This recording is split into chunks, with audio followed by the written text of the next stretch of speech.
Okay, so just अभी हम लोग ने मल्टीप्लेक्सर के बारे में पढ़ा। वहाँ पे हम लोग के पास मल्टीपल इनपुट्स होते हैं और एक सिंगल आउटपुट जनरेट होता है with the help of selection lines.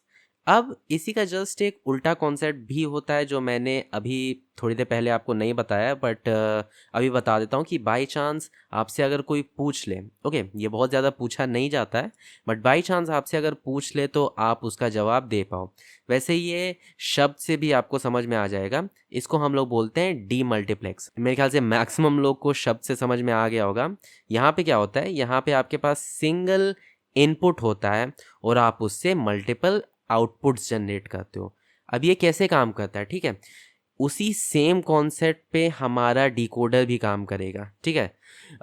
तो हम लोग क्या करते हैं, जैसे कि मान लो आपके पास एक सिंगल इनपुट आ रहा है, वो कोई एक स्पेसिफिक फंक्शन का हो सकता है, ए बी सी डी जो भी उसके वेरिएबल्स हैं। वो क्या करेगा, वो वेरिएबल्स के हिसाब से यहाँ पे इनपुट जनरेट कर देगा। कॉन्सेप्ट समझ में आ रहा है ना? जो भी आपका इनपुट आ रहा है उस फंक्शन में जितने वेरिएबल हैं उसके हिसाब से आपने आउटपुट जनरेट कर दिया।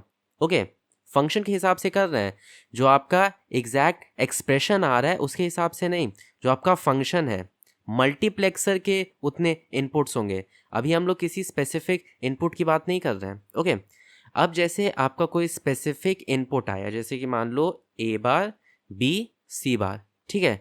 अब ये क्या करेगा, ओके जैसे हम लोग का फंक्शन ए बी सी का था, ठीक है, ए बी सी का था, तो यहाँ पे हम लोग जैसे ए बार बी बार सी बार और ए बार बी बार सी, इस तरीके से हम लोग सारे आउटपुट्स को उसकी वैल्यूज़ दे देंगे।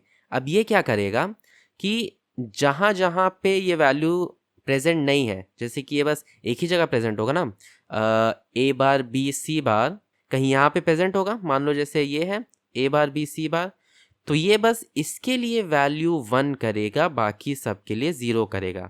इसका मतलब कि आप अगर इसका टेबल बना दो, मैं इसका प्रॉपरली टेबल नहीं बताऊंगा, मैं आपको यहाँ पे रफली बता दे रहा हूँ।